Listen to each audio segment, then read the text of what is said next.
बोले श्री गणेश भगवान की जय। बोलो श्री कृष्ण कन्हैया लाल की जय। बोली अम्बे मात की जय। बोले राजा रामचंद्र दरबार की जय। बोले श्री लक्ष्मी नारायण भगवान की जय। बोले हनुमंत लाल की जय। बोले महापति महादेव की जय। आप सभी मेरे प्यारे भाइयों और बहनों का सभी का स्वागत है। आज हम श्रीमद् भागवत महापुराण की कथा चतुर्थ स्कंद अथ विंशो अध्याय यानी 20वां अध्याय की कथा सुनाएंगे। कथा बहुत सुंदर है। महाराज पृथु की यज्ञशाला में श्री विष्णु भगवान का प्रादुर्भाव, बहुत सुंदर कथा है। अब महाराज पृथु की यज्ञशाला में स्वयं श्री हरि नारायण का आगमन हुआ है। अब वो कथा आप लोग जरूर सुनिएगा। और जो भाई बहन पहली बार हमारे चैनल में आए हों, चैनल को अगर सब्सक्राइब ना किए हों तो आप कृपा करके आप अपने भाई का चैनल जरूर से जरूर सब्सक्राइब कीजिएगा। वो कथा हम आपको सुना रहे हैं, बहुत सुंदर कथा है। पूरी कथा सुनिएगा और अच्छी लगी तो आप अपने भाई परिवार में भी हमारा वो वीडियो शेयर करिएगा। आपका बहुत बहुत धन्यवाद होगा। अब हम कथा शुरू करेंगे।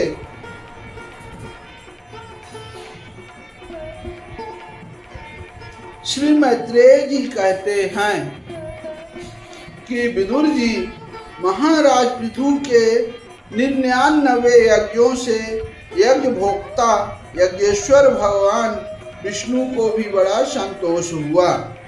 उन्होंने इंद्र के सहित वहां उपस्थित होकर उनसे कहा। तब भगवान श्री हरि क्या कहते हैं? राजन, इंद्र को कह रहे हैं। इंद्र ने तुम्हारे 100 अश्वमेध पूरे करने के संकल्प में विघ्न डाला है। अब ये तुमसे क्षमा चाहते हैं, तुम इन्हें क्षमा कर दो।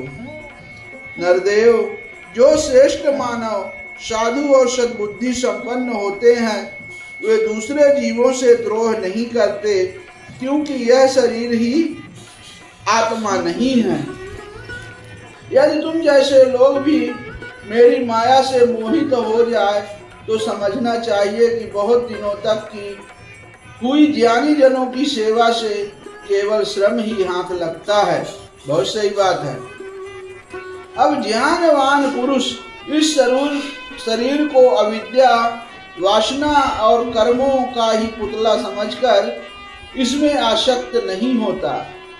इस प्रकार जो इस शरीर में ही आसक्त नहीं है वह विवेकी पुरुष इससे उत्पन्न हुए घर, पुत्र और धन आदि में भी किसी प्रकार ममता रख सकता है।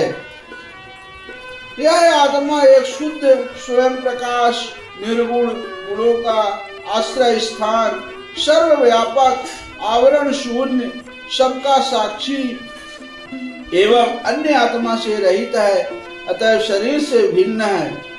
अब जो पुरुष इस देह स्थित आत्मा को इस प्रकार शरीर से भिन्न जानता है वह प्रकृति से संबंध रखते हुए भी उसके गुणों से लिप्त नहीं होता, क्योंकि उसकी स्थिति मुझ परमात्मा में लगी रहती है। राजन, जो पुरुष किसी प्रकार की कामना ना रखकर अपने वर्णाश्रम के धर्मों द्वारा नित्य प्रति श्रद्धा पूर्वक मेरी आराधना करता है उसका चित्त धीरे धीरे शुद्ध हो जाता है। अब चित्त शुद्ध होने पर उसका विषयों से संबंध नहीं रहता तथा उसे तत्व ज्ञान की प्राप्ति हो जाती है। फिर तो वह मेरी समता रूप स्थिति को प्राप्त हो जाता है। यही परम शांति ब्रह्मा अथवा कैवल्य है। जो पुरुष यह जानता है कि शरीर, ज्ञान, क्रिया और मन का साक्षी होने पर भी कूटस्थ आत्मा उनसे निर्लिप्त ही रहता है, वह कल्याणमय मोक्ष पद प्राप्त कर लेता है।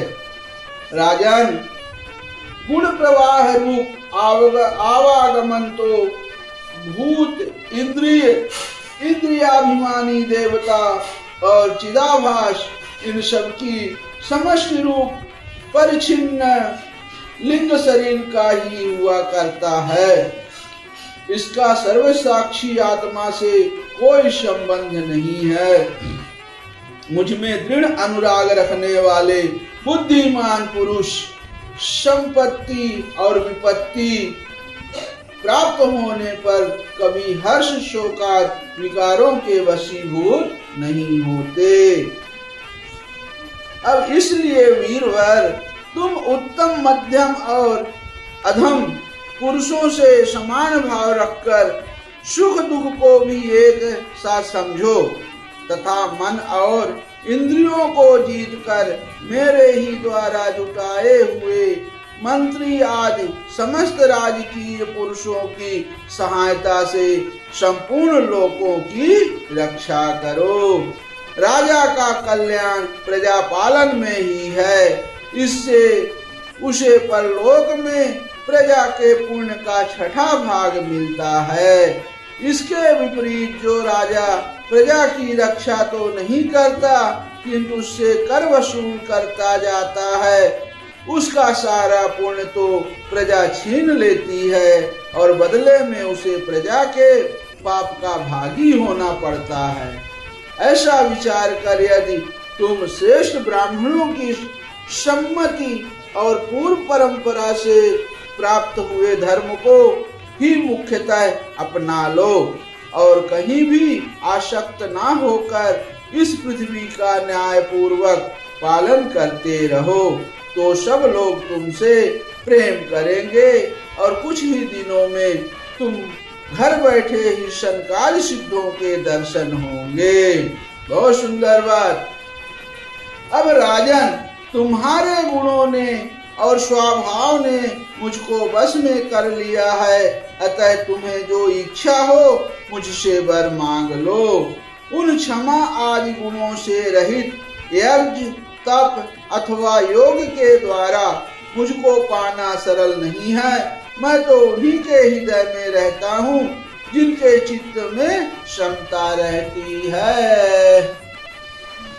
अब यहाँ श्री मैत्रेय जी कहते हैं, विदुर जी, सर्वलोक गुरु श्री हरि के इस प्रकार कहने पर जग विजयी महाराज पृथु ने उनकी आज्ञा शिरोधार्य की। देवराज इंद्र अपने कर्म से लज्जित होकर उनके चरणों पर गिरना ही चाहते थे कि राजा ने उन्हें प्रेम पूर्वक हृदय से लगा लिया। कितनी सुंदर बात है यहाँ। अब और मनोमालिन्य निकाल दिया, जो मन में उनके लिए मन मैला हुआ था, घृणा हो गई थी, उसे अपने मन से ही उन्होंने निकाल दिया। फिर महाराज पृथु ने विश्वात्मा भक्त वत्सल भगवान का पूजन किया और क्षण क्षण में उमड़ते हुए भक्ति भाव में निमग्न होकर प्रभु के चरण कमल पकड़ लिए। श्री हरि वहां से जाना चाहते थे, किंतु पृथु के प्रति जो उनका वात्सल्य भाव था उसने उन्हें रोक लिया। वे अपने कमल दल के समान नेत्रों से उनकी ओर देखते ही रह गए, वहां से जाना सके। अब आदिराज महाराज पृथु भी नेत्रों में जल भरकर आने के कारण ना तो भगवान का दर्शन ही कर सके और ना तो कंठ गदगद हो जाने से कुछ बोल ही सके। उन्हें हृदय में आलिंगन कर पकड़े रहे और हाथ जोड़े ज्यों के त्यों खड़े रह गए। प्रभु अपने चरण कमलों से पृथ्वी को स्पर्श किए खड़े थे। उनका कराग्र भाग गरुड़ जी के ऊंचे कंधे पर रखा हुआ था। महाराज पृथु नेत्र के आंसू पोंछकर अतृप्त दृष्टि से उनकी ओर देखते हुए इस प्रकार कहने लगे। अब महाराज पृथ्वी श्री हरि नारायण से क्या कहते हैं आप लोग जरूर सुनिए। मोक्षपति प्रभु, आप वर देने वाले ब्रह्मादि देवताओं को भी वर देने में समर्थ हैं। कोई भी बुद्धिमान पुरुष आपसे देहाभिमानियों के योग भोगने योग विषयों को कैसे मांग सकता है। वे तो नारकी जीवों को भी मिलते ही हैं। अतः मैं इन तुच्छ विषयों को आपसे नहीं मांगता। मुझे तो उस मोक्ष पद की भी इच्छा नहीं है जिसमें महापुरुषों के हृदय में उनके मुख द्वारा निकला हुआ आपके चरण कमलों का मकरंद नहीं है।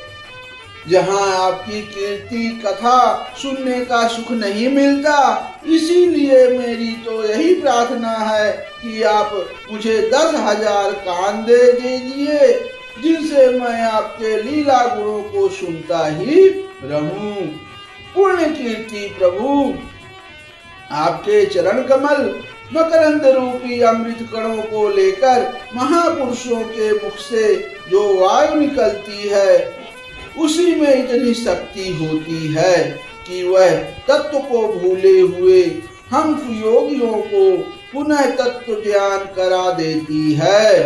अतएव हमें दूसरे वरों की कोई आवश्यकता नहीं है। उत्तम कीर्ति वाले प्रभु, सत्संग में आपके मंगलमय सुयश को दैववश एक बार भी सुन लेने पर कोई पशु बुद्धि पुरुष भले ही तृप्त हो जाए, गुणग्राही उसे कैसे छोड़ सकता है। सब प्रकार के पुरुषार्थों की सिद्धि के लिए स्वयं लक्ष्मी जी भी आपके सुयश को सुनना चाहती हैं। वह लक्ष्मी जी के समान मैं भी अत्यंत उत्सुकता से आप सर्वगुण धाम पुरुषों की सेवा ही करना चाहता हूँ, किंतु ऐसा ना हो कि एक ही पति की सेवा प्राप्त करने की होड़ के कारण आपके चरणों में ही मन को एकाग्र करने वाले हम दोनों में कलह छिड़ जाए। जगदीश्वर, जग जननी लक्ष्मी जी के हृदय में मेरे प्रति विरोधाभाव होने की संभावना तो है ही, क्योंकि जिस आपके सेवा कार्य में उनका अनुराग है उसी के लिए मैं भी लालायित हूँ। किंतु आप दीनों पर दया करते हैं, उनके तुच्छ कर्मों को भी बहुत करके मानते हैं। इसलिए मुझे आशा है कि हमारे झगड़े में भी आप मेरा ही पक्ष लेंगे। आप तो अपने स्वरूप में ही रमण करते हैं, आपको भला लक्ष्मी जी से भी क्या लेना है। इसी से निष्काम महात्मा जान हो जाने के बाद भी आपका भजन करते हैं। आपसे माया के कार्य अहंकार आदि का सर्वथा अभाव है। भगवान, मुझे तो आपके चरण कमलों का निरंतर चिंतन करने से सिवा सत्पुरुषों का कोई और प्रयोजन ही नहीं जान पड़ता। मैं भी बिना किसी इच्छा के आपका भजन करता हूँ। आपने जो मुझे कहा कि वर मांग, सो आपकी इस वाणी की तो मैं संसार को मोह में डालने वाली ही मानता हूँ। यही क्या, आपकी वेद रूपा वाणी ने भी तो जगत को बांध रखा है। यदि उस वेद वाणी रूप रस्सी से लोग बंधे ना होते तो वे मोहवश सकाम कर्म क्यों करते। प्रभु, आपकी माया से ही मनुष्य अपने वास्तविक स्वरूप आपसे विमुख होकर अज्ञानवश अन्य स्त्री पुत्र आदि की इच्छा करता है।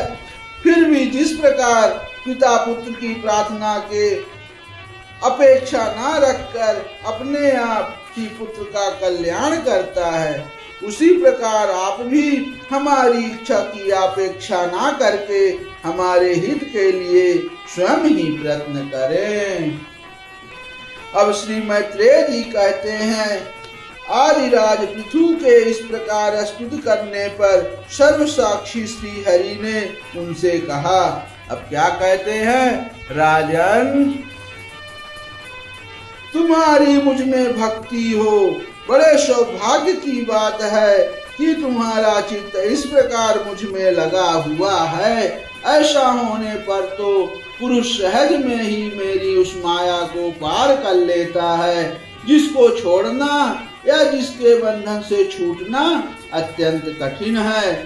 अब तुम सावधानी से मेरी आज्ञा का पालन करते रहो। प्रजापालक नरेश, जो पुरुष मेरी आज्ञा का पालन करता है उसका सर्वत्र मंगल होता है। अब यहाँ श्री मैत्रेय जी कहते हैं कि विदुर जी, इस प्रकार भगवान ने राजर्षि पृथु के सार गर्भित वचनों का आदर किया।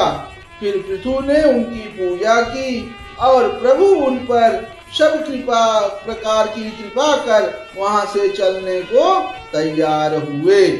अब महाराज पृथु ने वहां जो देवता, ऋषि, पितर, गंधर्व, सिद्ध, चारण, नाग, किन्नर, अप्सरा, मनुष्य और पक्षी आदि अनेक प्रकार के प्राणी एवं भगवान के पार्षद आए थे, उन सभी का भगवत बुद्धि से भक्ति पूर्वक वाणी और धन से के द्वारा हाथ जोड़कर पूजन किया।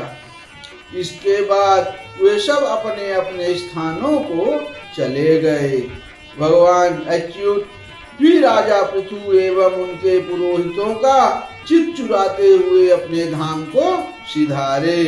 तदंतर अपना स्वरूप दिखाकर अंतर्धान हुए।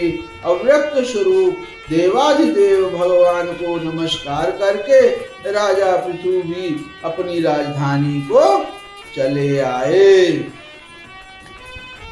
इति श्रीमद्भागवते महापुराणे पारमहंस्यां संहितायां चतुर्थ स्कंधे विंशो अध्याय। बोले श्री लक्ष्मी नारायण भगवान की जय। दोस्तों, कहानी कैसी लगी?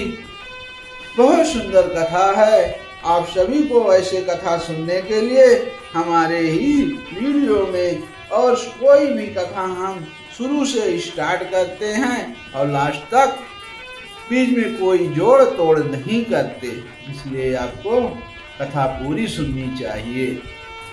बोले श्री लक्ष्मी नारायण भगवान की जय।